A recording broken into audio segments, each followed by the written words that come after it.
এই মুহূর্তে প্রকাশ্যে অনুব্রত মণ্ডল ও কাজল শেখের সংঘাত। জেলা পরিষদের সাফল্য ও ব্যর্থতা দুই শাসক নেতার আকচা আকচি এখন খবরের শিরোনামে।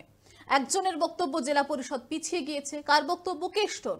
তবে অন্যদিকে এই পুরোটা একটা চক্রান্ত অভিযোগ করেছেন কাজল শেখ। এরই মাঝে 24 আওয়ার্স টিভির প্রতিনিধি ইকবাল হোসেনের মুখোমুখি বীরভূম জেলা সভাধিপতি কাজল শেখ। সরাসরি সেদিকে নজর রাখবো। নমস্কার, 24 আওয়ার্স টিভির মুখোমুখি হয়েছেন আজ বীরভূম জেলা পরিষদের সভাধিপতি তথা নানুর বিধানসভার দায়িত্বপ্রাপ্ত তৃণমূল নেতা ফাইজুল হক অর্থাৎ কাজল শেখ মহাশয়। দাদা, আপনাকে 24 আওয়ার্স টিভিতে স্বাগত। নমস্কার। প্রথমেই বলে রাখি যে আপনার যে পথ চলার শুরু রাজনৈতিক জীবন 2011-র আগে থেকে, সেই রাজনৈতিক জীবন সম্বন্ধে আপনি যদি কিছু ব্যক্ত করেন আমাদের। দেখুন, আমার রাজনৈতিক জীবনের পথ চলা শুরু 1993 সাল থেকে। উচ্চ মাধ্যমিক পরীক্ষায় উত্তীর্ণ হয়েছি আউসগ্রাম হাই স্কুল থেকে। তারপর বোলপুর কলেজে অ্যাডমিশন নিই। তখন থেকেই আমি, যেহেতু নানুর ব্লকের রাজনীতি করতো আমার দাদা শেখ শাহনওয়াজ, বর্তমানে তিনবারের কেতুগ্রামের বিধায়ক, ওর ভাই হিসাবে দক্ষিণপন্থী ঘরানায় আমার জন্ম। সেই হিসাবে একের পর এক মিথ্যা মামলায় আমাকে বামফ্রন্টে যারা তৎকালীন সময়ে নেতৃত্ব ছিলেন তারা আমাকে আবদ্ধ করেছেন। অর্থাৎ আমার রাজনৈতিক জীবন শুরু 1993 সাল থেকে। তারপর 1998 সালে যখন তৃণমূল দল গঠন হয়, তখন যেহেতু আমার দাদা শেখ শাহনওয়াজ নানুর ব্লক তৃণমূল কংগ্রেসের প্রথম সভাপতি হয়, তো তার হাত ধরে আমার রাজনৈতিক জীবনের উত্থান। এবং নানুর বিধানসভার যে রক্তক্ষয়ী সংগ্রাম হয়েছিল, সেই রক্তক্ষয়ী সংগ্রামের সেনানায়ক আমি ছিলাম। এবং রক্তক্ষয়ী সংগ্রামে নানুর ব্লকের যে নবযৌবন, যে ইয়াং জেনারেশন, হিন্দু মুসলমান শিখ খ্রিস্টান ইসাই সমস্ত সম্প্রদায়ের ইয়াং জেনারেশন, প্রবীণ নবীন সকলকে নিয়ে যে লড়াই করে এই নানুর থেকে সিপিএমে হার মারতে হাঁটিয়েছি, তার প্রমাণ আমার কাছে নয়, তার প্রমাণ আমি নানুর থানায় এফআইআর লিস্টগুলো 1993 সাল থেকে খুঁজলে পেয়ে যাবেন। নানুর, মঙ্গলকোট, কেতুগ্রাম, লাভপুর, বোলপুর, বিভিন্ন থানাতে বামফ্রন্ট আমলে যে মিথ্যা মামলাগুলো করা হয়েছিল, 65টা মিথ্যা মামলার জালে আমাকে আবদ্ধ করা হয়েছিল, আমাকে দমাতে পারেনি। তারপরে আমার বাড়িতে আমার বিএসএফে কর্মরত জওয়ান ভাই শহীদ সাজু, যাকে নির্মম নিষ্ঠুরভাবে আমার বাড়িতে হত্যা করা হয়েছিল, আমার বাবাকে হত্যা করা হয়েছে, আমার আরেক দাদা শেখ হাসানওয়াজ অর্থে রুবুকে হত্যা করা হয়েছে। অর্থাৎ দুই দাদা এবং বাবাকে হারিয়েছি আমি। তারপর 2010 সালের আগে আমাকে ওয়ান্টেড করা হয়েছিল, আমার ইনাম ঘোষণা করা হয়েছিল, কিন্তু আমাকে দমাতে পারেনি। কারণ আমার লক্ষ্য ছিল নানুর বিধানসভা বুকে যেসব মায়েরা তাদের ছেলেকে হারিয়েছে, যেসব বোনেরা তাদের স্মৃতি সিঁদুর হারিয়েছে, আমার মতো যেসব ভাইরা তাদের ভাই দাদাদেরকে হারিয়েছে, তাদের অশ্রু মোচন করাই আমার লক্ষ্য ছিল। আর আমাদের মাননীয় মুখ্যমন্ত্রী মাননীয় মমতা বন্দ্যোপাধ্যায়, তার যে চলার পথ, তার যে আদর্শ, সেটাকে আমাকে অনুপ্রাণিত করেছিল। সেই পথেই আমি হাঁটা শুরু করেছিলাম, আজ অবধি হাঁটছি। মমতা বন্দ্যোপাধ্যায় সততার প্রতীক এবং নিষ্ঠার সঙ্গে তিনি চলেন। স্বভাবতই সততা এবং নিষ্ঠার সঙ্গে চলাটাই আমার লক্ষ্য। সেই লক্ষ্যে এখন এগিয়ে চলেছি এবং আগামী দিনেও মমতা বন্দ্যোপাধ্যায় চলার পথ আদর্শ অনুসরণ করে কাজল শেখ চলবে, এটাই আমার লক্ষ্য। এই যে জীবনে এত কষ্টের যে বলিদান আপনি দিয়েছেন, সেই বলিদানের প্রতিফলে কি যে আজকে বীরভূম জেলা পরিষদের সভাধিপতির আসন? দেখুন, আমি নিজেকে একজন মমতা বন্দ্যোপাধ্যায়ের সৈনিক হিসেবে মনে করি। আমি নিজেকে একজন মামাটি মানুষের সৈনিক হিসেবে মনে করি। আমি যেখানেই অন্যায়, অত্যাচার, অবিচার হয় বা হয়েছে, আমি দেখি না আমার সামনে কে দাঁড়িয়ে আছে, আমি প্রতিবাদ করেছি। এটা আমার ধর্ম নয়, এটা আমার চলার পথ, এটা মমতা বন্দ্যোপাধ্যায়ের চলার পথ। তার চলার পথ অনুসরণ করেই এই ধরনের পথ আমি অবলম্বন করেছি বিগত দিনও, এখনও করছি। স্বভাবতই মমতা বন্দ্যোপাধ্যায় আমার দলনেত্রী, আমার মা, বাংলার তথা সারা ভারতবর্ষের সর্বশ্রেষ্ঠ মুখ্যমন্ত্রী। তিনি ভেবেছেন আমাকে বীরভূম জেলার সভাধিপতি আসনে বসিয়েছেন বীরভূম জেলার উন্নয়নের স্বার্থে। স্বভাবতই সে কাজটা আমি সততা এবং নিষ্ঠার সঙ্গে করে যাচ্ছি। যতদিন এই চেয়ারে বহাল থাকবে ততদিন ওই কাজটা সততা নিষ্ঠার সঙ্গে আমি করে যাব। বীরভূম জেলা পরিষদের সভাধিপতি হিসাবে প্রায় 1 বছর অতিক্রান্ত এবং 2 বছরে প্রায় পা দিতে চলেছেন আপনি। কি উন্নয়ন আপনার এই সভাধিপতির আমলে হয়েছে বীরভূম জেলায়? বীরভূম জেলার নয়, সারা বাংলার উন্নয়নের কাণ্ডারি হচ্ছেন মমতা বন্দ্যোপাধ্যায়। আমরা নামমাত্রই চেয়ারে বসে আছি। মমতা বন্দ্যোপাধ্যায় আমাদের বাংলার মুখ্যমন্ত্রী, তিনি যে নির্দেশ দেন সেই নির্দেশটাকে অক্ষর অক্ষরে পালন করা হচ্ছে আমাদের কাজ, আমাদের ডিউটি। সেই ডিউটিটা আমরা পালন করছি। যেমন বর্তমানে মমতা বন্দ্যোপাধ্যায় বীরভূম জেলার কেন্দ্র সরকার বাংলাকে যে বঞ্চনা করেছে, অবজ্ঞা করেছে, অবহেলা করেছে, বাংলার যে আবাস যোজনা বাড়ি কেন্দ্র সরকার দেয়নি। বর্তমানে মমতা বন্দ্যোপাধ্যায় বীরভূম জেলায় 52,815টা বাড়ি দিয়েছে। আমাদের ডিউটি ছিল যারা উপভোক্তা, যারা গ্রাহক, যারা সঠিক পাবার যোগ্যতা সম্পন্ন ব্যক্তি তারা যেন বাড়িটা পায়।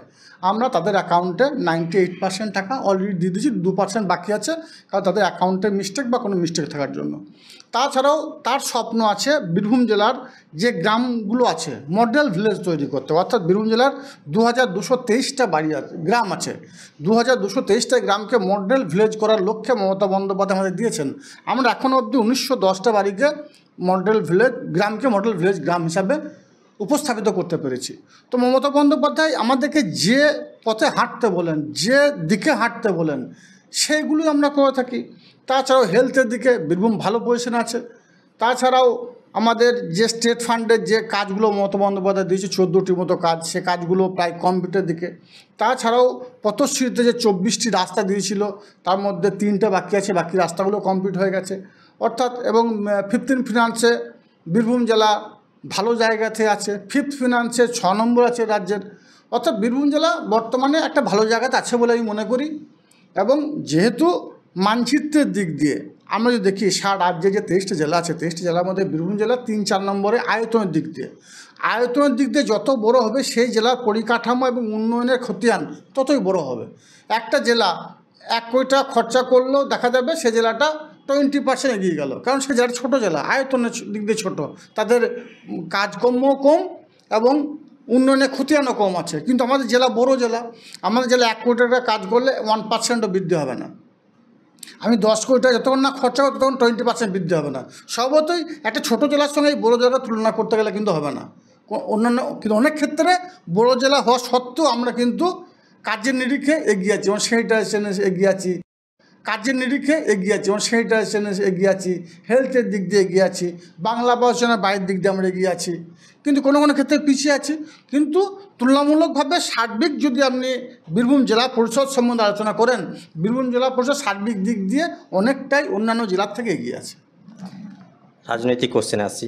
দেখা যায় মানে সব জায়গাতে একটা চর্চিত নাম অনুব্রত মণ্ডল এবং কাজল শেখ, তো দুজনেই মধ্যেই একটা দ্বন্দ্ব প্রকাশ আমরা সবসময় দেখতে পাই। তো সেই জায়গা কি এখনও রয়েছে? দেখুন, আমি আগেও বলেছি, আবার বলছি, আমার নেত্রী মমতা বন্দ্যোপাধ্যায়, আমার নেতা অভিষেক বন্দ্যোপাধ্যায়, এছাড়া আমি কিছু চিনি না, চিনতেও চাই না। বীরভূম জেলায় মমতা বন্দ্যোপাধ্যায় যাকে দায়িত্ব দেবে, যার নেতৃত্বে বীরভূম জেলা দেবে তাকে আমি নেতা বানব।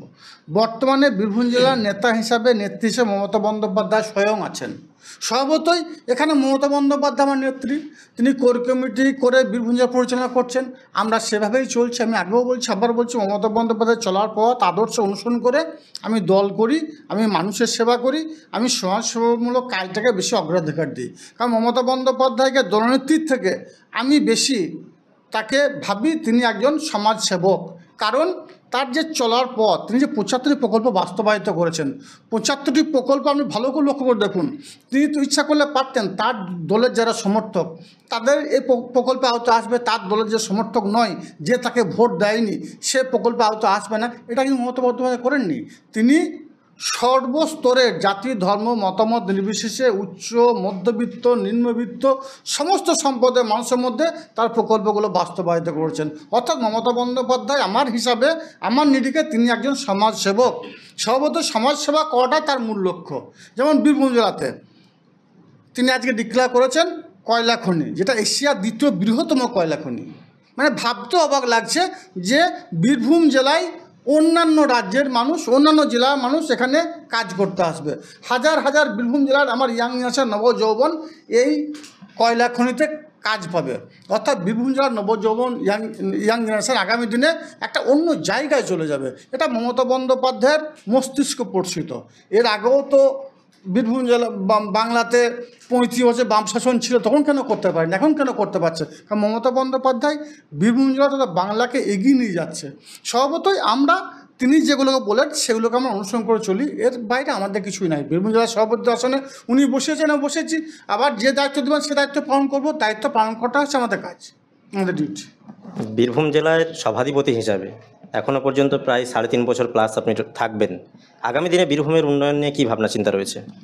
বীরভূমের উন্নয়ন বলতে মমতা বন্দ্যোপাধ্যায় যেটা বলবেন সেটাকে পালন করা হচ্ছে আমার ডিউটি, আমার কাজ।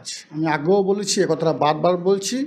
আর আপনি যার সঙ্গে আমার দ্বন্দ্বের কথা বলছেন, দেখুন, আমি দ্বন্দ্ব করতে রাজনীতি ময়দানে নামিনি। আমি মানুষের কাজ করতে নেমেছি, সমাজসেবামূলক কাজ করার জন্য রাজনীতি ময়দানে নেমেছি। আপনারা জানেন, এই রাজনীতি করতে গিয়ে আমি আমার 2 দাদাকে হারিয়েছি, বাবাকে হারিয়েছি। আমি ওয়ান্টেড ছিলাম, আমার ইনাম ঘোষণা ছিল। সারা বাংলার বুকে এমন একজন মামাটি মানুষের সৈনিককে দেখিয়ে দেন যে তার নিজের 2 দাদাকে হারিয়েছে, বাবাকে হারিয়েছে, ওয়ান্টেড হয়েছে, 10টা ইনাম ঘোষণা ছিল, মোড়ে মোড়ে আমার পোস্টার টাঙানো ছিল। বীরভূম জেলা এক নেতা দেখিয়ে দেন তো যার এরকম ছিল। আপনি যার নাম করে বলছেন, আমি কারো নাম করতে চাইছি না। নানুরের আন্দোলন হয়েছে, নানুর থেকে বীরভূম জেলা তৃণমূল কংগ্রেসের উত্থান, এ কথা অস্বীকার করার কোনো জায়গা নেই। আমি 65টা কেস খেয়েছি, আমার সঙ্গে আরও অনেক সহযোদ্ধা সহকর্মীরা আছে যারা আমার সঙ্গে কেস পার্টনার ছিল। শুধু এই নানুর নয়, যখন কেসগুলো ট্রান্সফার হয়ে এমপি এমএলএ কোর্টে যায়, তখন আমি বারাসত গিয়েছি, আমি কলকাতা সল্টলেক গিয়েছি। এই যারা আন্দোলন করতে গিয়ে, সিপিএমকে নানুর ছাড়া করতে গিয়ে যারা কেসগুলো খেয়েছিল, দলগতভাবে কোনো দিক দিয়ে আমাদেরকে কোনো সহযোগিতা করা হয়নি।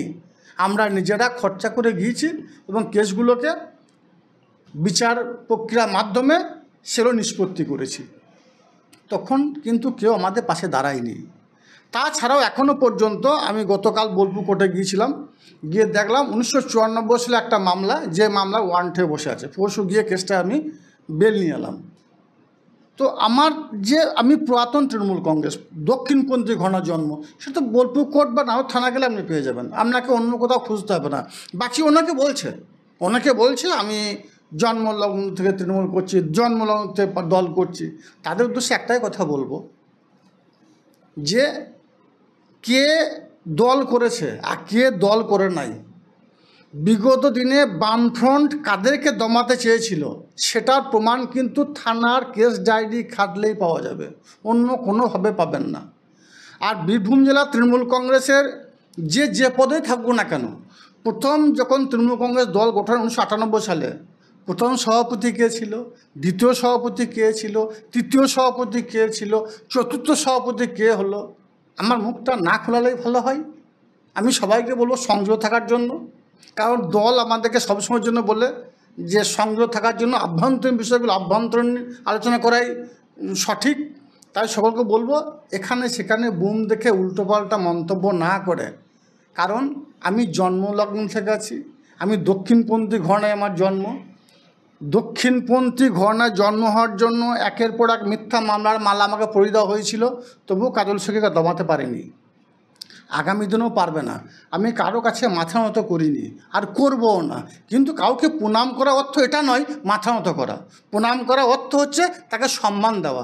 এবার যদি কেউ সম্মান নিতে না চায়, তাহলে ভাই আমার তো কিছু করার নাই, তখন তো ইটের জবাব পাটকেলে আমাকে দিতেই হবে, সেটাই চলছে। কথা বললাম বীরভূম জেলা পরিষদের সভাধিপতি তথা নানুর বিধানসভার দায়িত্বপ্রাপ্ত তৃণমূল নেতা ফাইজুল হক অর্থাৎ কাজল শেখের সঙ্গে।